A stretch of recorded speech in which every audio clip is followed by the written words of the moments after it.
On continue, mais oui, on continue d'ailleurs. Stratégie d'entreprise dans un monde fragmenté.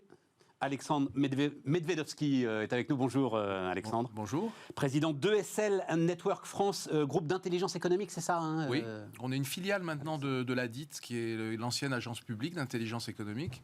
Et ESL a été créé il y a une trentaine d'années. Ça a été la première société qui s'est intéressée à ces métiers de collecte d'informations stratégiques et de compréhension du monde. Sacrée aventure entre... Ah, je n'avais pas percuté que vous étiez filiale d'Adit. Oui, tout à fait. C'est récent. Sacrée aventure entrepreneuriale. Oui, parce que c'est... On peut citer entrepreneur Philippe Caduc, c'est ça tout à fait, voilà. Tout à fait. Très compliqué à raconter pour nous. Voilà, c'est... Oui, et pourtant c'est quelque chose finalement d'assez simple. C'est que le monde est devenu extrêmement compliqué, l'information circule de plus en plus vite, et donc on a besoin, quand on est chef d'entreprise, de maîtriser son environnement et de surtout essayer de réduire son incertitude. On va parler de ça, Alexandre, mais c'était juste l'aventure entrepreneuriale autour d'Adit. D'un mot, je le dis vraiment d'un mot, et puis on n'en a pas. C'est peut-être, c'est un modèle aussi de ce qui pourrait arriver à nos services publics et à nos agences publiques. Parce qu'effectivement, tu avais une agence publique, voilà, qui vivait sa vie d'agence publique, qui a été réveillée, mais vraiment réveillée par des entrepreneurs qui en ont fait aujourd'hui le numéro 1 européen de l'intelligence économique. On peut dire numéro 1 des leaders mondiaux, voilà, numéro 1 d'intelligence économique, une très forte croissance. On rachète 2 à 3 entreprises chaque année pour essayer de maîtriser tous ces métiers qui sont des métiers de conseil aux entreprises et qui vont de l'investigation, de la compliance, des due diligence, jusqu'aux affaires publiques, au lobbying, en passant par la sécurité et la cybersécurité, qui sont devenus des métiers évidemment très importants aujourd'hui. Question précise avant d'aller sur ton bouquin. Donc, on était avec un entrepreneur qui veut faire le Palantir à la française, on va dire comme ça. Et c'est vrai qu'aujourd'hui, nos données de santé sont hébergées par des serveurs américains, ceux de Microsoft. Ouais. Et la Direction générale de la sécurité intérieure travaille sur une plateforme américaine qui est celle de Palantir. Tout à fait. Le spécialiste de l'intelligence économique dit... c'est pas satisfaisant et c'est même des zones de risque très importantes pour la souveraineté de notre pays. On est d'accord. L'information et la donnée sont devenues des choses essentielles et c'est devenu une richesse considérable, c'est-à-dire que les richesses avant c'était, c'est toujours d'ailleurs, les minéraux, le pétrole, etc. Aujourd'hui, on sait que la donnée, la data est une richesse considérable pour toutes les entreprises, pour les États, pour les gouvernements. Donc si on ne la maîtrise pas, si on ne la stocke pas, si elle part dans la nature et qu'elle est... la nature américaine en l'occurrence. Dans la nature américaine et qu'elle est donc valorisée, utilisée, disséquée par d'autres que nous, c'est d'autres que nous qui en profitent. Question subsidiaire. Est-ce que dans ce cas-là, l'État... Cette question, elle m'intéresse beaucoup. Pour le Health Data Hub, pour Palantir, visiblement, il n'y a pas encore aujourd'hui d'alternative. Mais pour le Health Data Hub, il y a une alternative européenne qui s'appelle OVH, qui est sans doute moins efficace que ce peut faire aujourd'hui Microsoft.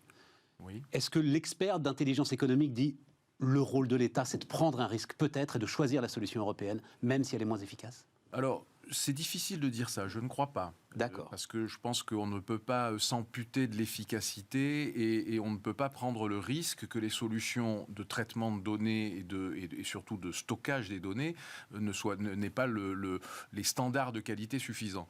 Par contre, ce qu'il faut absolument, c'est obliger les entreprises françaises à s'allier avec des entreprises technologiques qui ont la technologie, etc. Et puis, il faut à l'intérieur de cela déterminer quelles sont les données les plus sensibles et celles-là, obliger qu'elles soient stockées sur des serveurs en France, qu'elles ne puissent pas être utilisées à d'autres usages que les usages qu'on veut bien consentir. Donc, je dirais qu'il y a matière de prévoir les étapes qui vont permettre d'avoir ensuite un cloud souverain totalement sécurisé, français ou européen, et qu'on ne soit plus obligé de faire appel à la technologie américaine. Et ça doit se faire par petites étapes quand même. Alors, stratégie d'entreprise dans un monde fragmenté. On va en voir la couverture et on va reprendre. Alors, pour le coup, c'est très intéressant parce que c'est presque autant une sorte de grand magazine d'actualité qu'on peut feuilleter, de l'actualité de ces dernières années, puisque notamment vous parlez de Naval Group et du contrat australien. Donc c'est effectivement très sympa à lire. Et puis aussi, il y a un certain nombre d'enseignements à en tirer. Donc on va reprendre quelques chapitres, mais d'abord ce qui est visiblement le cœur de votre démarche. Pourquoi est-ce que le dirigeant d'entreprise doit devenir aujourd'hui un diplomate ? Parce que le dirigeant d'entreprise ne peut plus se contenter d'être centré sur la vie de son entreprise, sur son business model, sur ses process de production, sur ses process industriels. C'est-à-dire qu'il est dans un monde où les États, les gouvernements, les régulateurs, les concurrents, les règles, les normes sont devenues tellement importantes et tellement prégnantes sur la vie de l'entreprise que finalement on attend d'un chef d'entreprise aujourd'hui qu'il puisse avoir aussi d'une certaine manière une casquette de diplomate, une casquette de militaire d'une certaine manière, de stratège, de guerrier, et donc tous ces métiers-là... Il doit plus aller faire un stage, il doit plus aller passer un MBA, il doit aller à l'école des hautes études de la défense nationale. Je pense qu'il faut qu'il fasse les deux. Voilà. Il faut qu'il fasse les deux. Il faut qu'il fasse les... Le MBA, il l'a déjà. Il l'a déjà. Il a sa pratique d'entreprise. Mais aujourd'hui, le chef d'entreprise est dans un monde qui est devenu extrêmement complexe. Il le sent d'ailleurs très bien. Hein, et il doit s'entourer donc de conseils. Il doit surtout être dans l'anticipation. Il doit avoir des radars qui tournent en permanence, un peu à la mode de ce que font les gouvernements et les États pour se protéger aussi.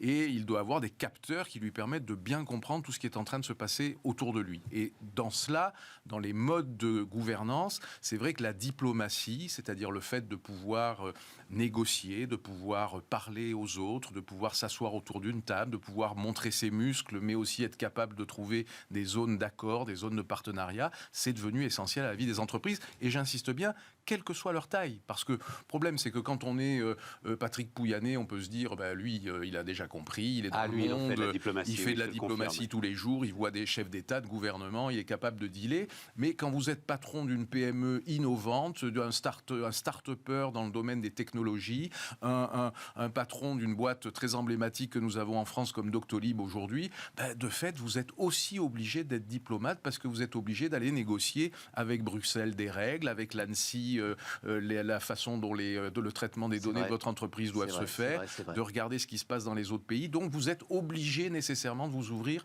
à d'autres métiers que le vôtre que vous aviez initialement. Mais il y a deux choses. C'est-à-dire, toi, tu penses, il faut...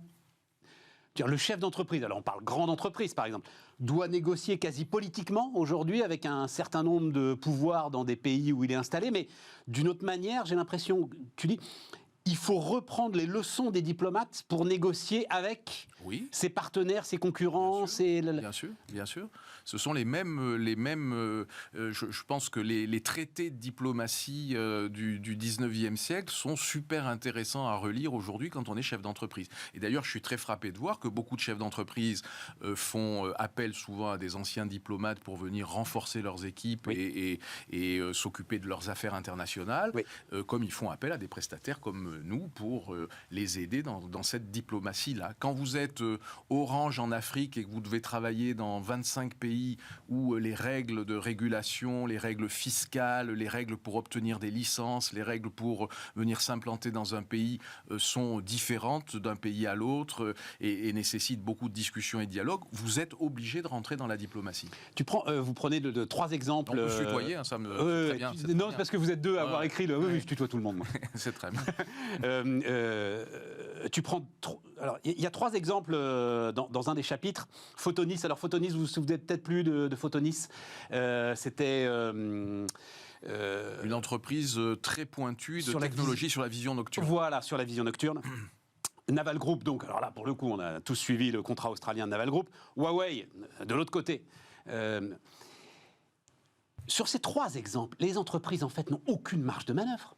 Elles sont totalement soumises aux décisions des États. Que le patron de Naval Group ait été diplomate ou pas diplomate, que le patron de Photonis était diplomate ou pas diplomate, leur sort est de toute façon scellé par les États aujourd'hui. Alors je ne pense pas. Alors vas-y. C'est-à-dire, je pense que sur le dossier, si on les prend rapidement, enfin commençons par Photonis, qui est un sujet très emblématique du monde dans lequel on vit aujourd'hui. Voilà une entreprise technologique française qui se développe, marche très bien, et pour se développer et financer son développement, a besoin d'argent. ce qui est tout à fait normal. Donc elle fait appel au marché, elle regarde, etc. Et un fonds d'investissement, français d'ailleurs, Ardian, rentre au capital de Photonis, l'aide à se développer, à croître et à embellir. Et puis à un moment donné, l'étape d'après, Photonis se dit « Ah mais moi j'ai besoin de passer à une étape supplémentaire, il faut que je fasse de la croissance externe. » Ardian a fait son temps, ils envisagent de sortir. Donc qui est susceptible de me racheter ou qui est susceptible de croire en moi et de croire à mon aventure? Et donc l'entreprise, à ce moment-là, voit que en France, il n'y a pas grand monde qui spontanément se manifeste.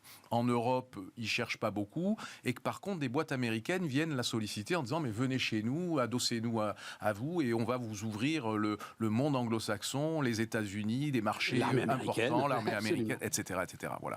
Donc, je dirais que le manager peut se dire c'est la bonne pioche, c'est ça qu'il faut faire et il faut y aller. Voilà. Sauf que ça rentre à un moment donné avec une autre dimension qui est la dimension stratégique d'un pays, d'un continent, l'Europe, de la technologie, et qu'on peut avoir à certains endroits de l'appareil de l'État, mais pas que, de citoyens éclairés, de gens qui disent cette technologie-là, elle ne doit pas partir aux États-Unis, il faut qu'on la défende, il faut qu'elle reste chez nous. Et donc, c'est ça l'affaire Photonis, c'est qu'à un moment donné, les pouvoirs publics oui, mais c'est l'appareil d'État qui a dit non, voilà, vous n'avez pas le droit, point la ligne. Mais ils auraient pu dire oui.